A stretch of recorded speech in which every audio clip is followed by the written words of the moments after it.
En fait, je vais faire des rapprochements entre finalement la question de l'entrepreneuriat culturel, la question des communs, qui est le thème évidemment du jour, et la question de l'économie sociale et solidaire, parce qu'au demeurant, c'est une coopérative qui organise, et donc évidemment, ça fait sens de croiser ces trois dimensions et de passer finalement au prisme de ces trois dimensions la question de la liberté qui fait question, on va dire, tant du point de vue, je pense, dans le domaine culturel de manière large, mais aussi dans le domaine économique et entrepreneurial.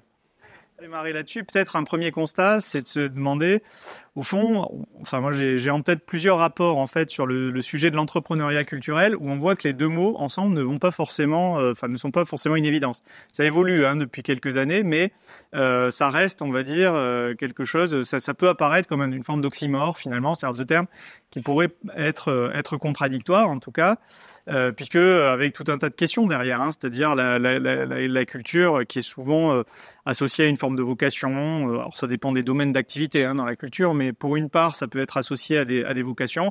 Ça peut être associé à du non marchand, voire à du bénévolat, à du loisir. Vous voyez ce que je veux dire? Donc on est souvent dans un champ qui n'est pas forcément proprement économique. Ça c'est quand même un premier point. Donc ça c'est un premier domaine de réflexion. Le deuxième aspect, voilà, et du point de vue économique, souvent, effectivement, la culture va être perçue presque comme une charge. C'est-à-dire que si vous voulez couper les budgets de l'État, en général, vous démarrez par la culture, quoi. Alors, pour faire court, ça va aussi évidemment dans les collectivités.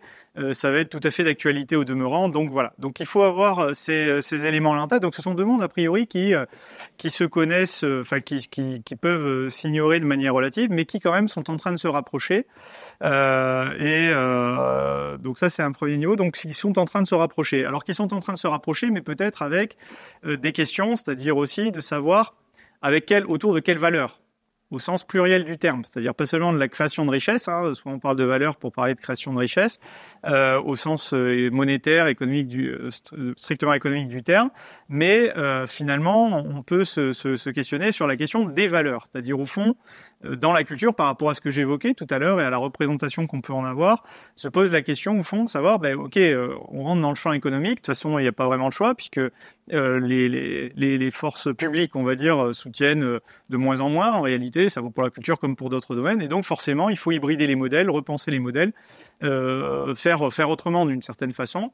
Et donc, ça suppose effectivement de le faire dans des cadres d'action qui soient compatibles. Et donc, c'est vrai qu'il y a un certain nombre de rapports, notamment, et d'initiatives, et le monde coopératif en est un exemple. Le monde associatif aussi mute beaucoup de ce point de vue, c'est-à-dire avec l'idée d'hybrider les ressources et donc d'entrer dans des champs, des cadres d'action qui relèvent de l'économie sociale et solidaire. Donc je vais y revenir un peu après, mais souvent il y a des rapprochements comme ça qui peuvent être amenés à s'opérer.